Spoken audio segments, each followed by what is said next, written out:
Greetings, I'm Bob McChesney coming to you from Madison, Wisconsin. I wish I could be with you in London, and I want to thank Gabriel and the organizers of the Rebellious Media Conference for asking me to participate. I'm sure it's been a wonderful 2 days. I noticed that a couple of my compatriots, Noam Chomsky and Michael Albert, have been there and are speaking, and if I can just say a couple words about them. Noam Chomsky is probably my mentor intellectually, politically. His work has guided me. And his personal moral integrity and authority has guided me and impressed me as well. I wish I could be there, Noam. I hope you're doing well. Likewise, Michael Albert is someone whose work has always provoked me, and he's taught me a lot. He's made me a much more critical observer of the world and a much more critical thinker. And again, you're very fortunate at the Rebellious Media Conference to have someone like Michael Albert there joining you. I'm making this talk, interestingly enough, or importantly enough, from Madison, Wisconsin, home of the Wisconsin Uprising in 2011. And I'm doing so from the studios of WORT-FM Community Radio, which was the leading source of journalism during the Madison Uprising. It was one of the great community radio stations in the United States. It is also a testament to media activism because we have a string of several dozen outstanding community radio stations in the United States. And we have them all entirely because of political activism in the 1960s and 70s, forced a space on the airways for these locally run, nonprofit, non-commercial, community-based radio stations. And like the one here in Madison, WRT, many of them have come to fill an enormous void politically, culturally, and in terms of news for their communities.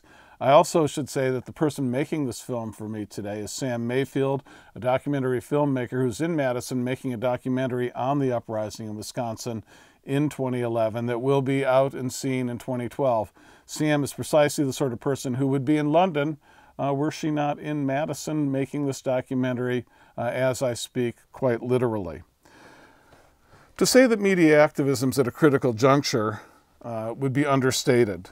For those of us who are progressives, who are on the left, for those who are committed to democratic values, the media situation ongoing is a huge problem that we face, and it's a problem we're trying to address. In the United States, and I think in most places, progressives have come to accept the marginal status that they have in the media culture and in the media system, and sort of concentrate on developing their own media on the margins. In more recent times, for the last 15 years or so, progressives and activists have hoped that the internet would give us an ability to leapfrog over the corporate and commercial system and have access to a wide, broad audience that more or less was denied in previous times, that we can vanquish the corporate and commercial forces.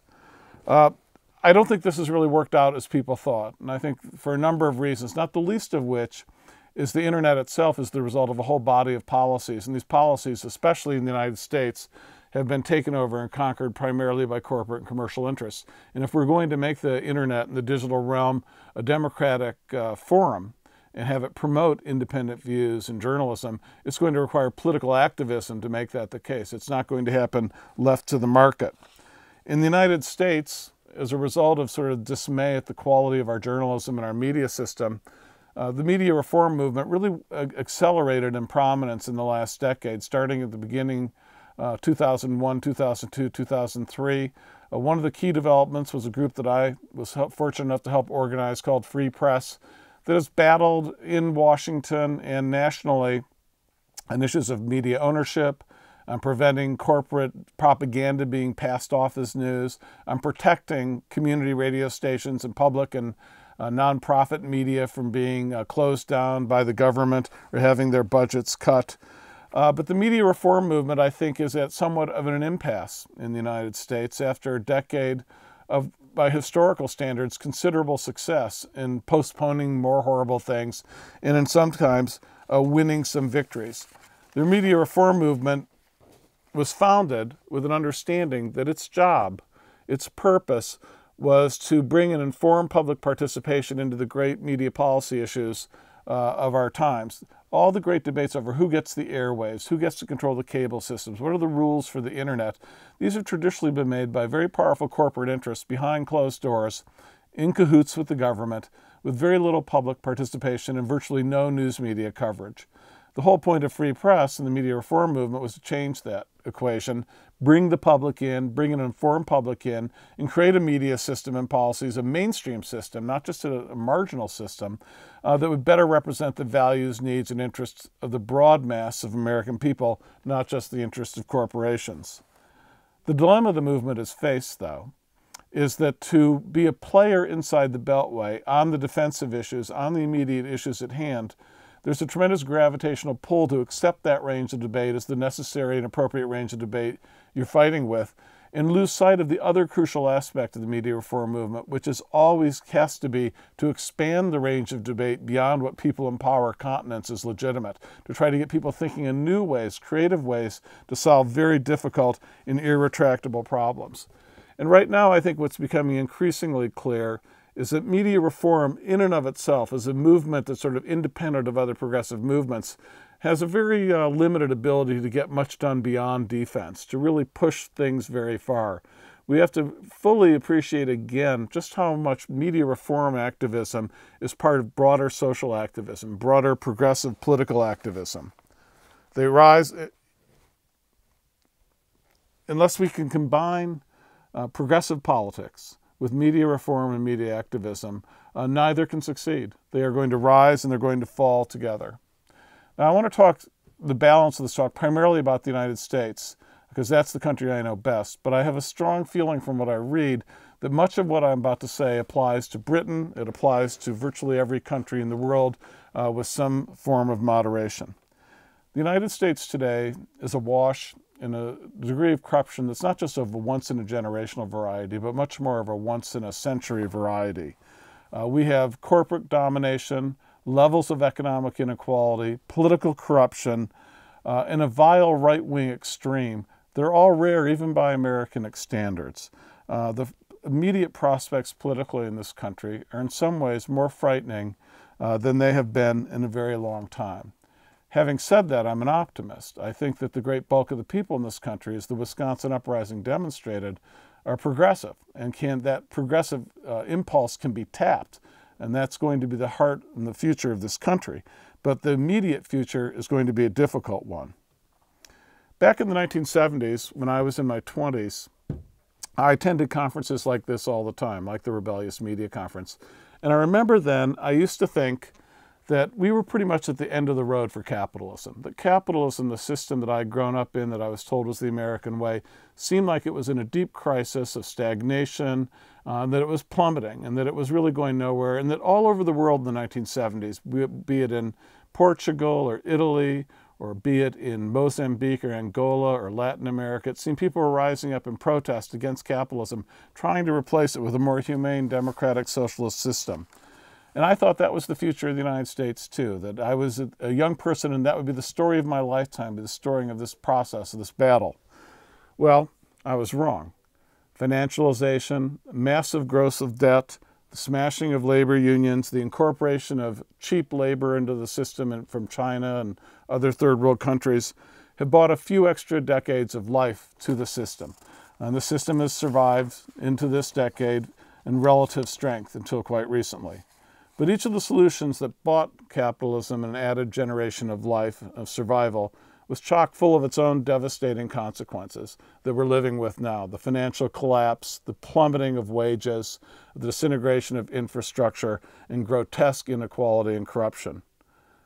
We stand now at a time as media reformers where we work with our liberal and social democratic sisters and brothers to wring the most progressive reforms we possibly can out of this system. In the near term, our agendas are almost entirely the same with them, at least in the United States. We want things like single-payer health insurance, a living wage, full employment, an end to the wars. In much of this work in the United States in my lifetime, the notion of capitalism itself has been off limits. That's not been something we've considered was changeable. For better or for worse, we would make our reforms within the system, try to make the system more humane, but we have worked under the assumption that ultimately corporations and the profit system were going to really guide the economy for better or for worse, even if we were able to enact humane changes. I think we might have to face up to the reality that what I was anticipating in the 1970s may well be here right now. That the capitalist system, as we've known it and as it's been known, run by corporations, driven by profit, has run its course as a progressive or decent system for the human race. It may no longer be able to accommodate the democratic needs of people in a remotely adequate manner.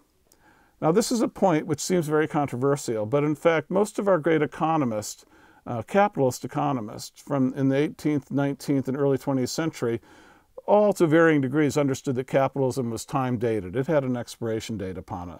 Most famously, John Stuart Mill and John Maynard Keynes, two of the great economists of their eras, of all time, understood that at some point in the future, capitalism would be more negative than positive and would be replaced by something pretty much close to what we call socialism. It would be a more humane, egalitarian society. That the problems of capitalism would outweigh what they viewed were the many benefits of capitalism. Marx, of course, was less excited about maintaining capitalism for generations, but his argument was more or less the same, except he thought capitalism was ready to go right now. We didn't have to wait for our grandchildren. Now, I'm not certain that that's the exact moment historically right now that capitalism is through, and I don't think anyone knows that for sure. This might look like a ludicrous comment in 10 or 20 or 30 years, but I do think we're seeing danger signs all around us, that in fact we might be at a point where with all the hard work we do trying to enact reforms, this economic system will be incapable of satisfying them and satisfying the needs of the people. And if that is the case, then I think we have to be prepared to tell that truth, to open that debate, to get that out in the open, because that might be the direction historically we have to go if we're going to truly have a democratic society.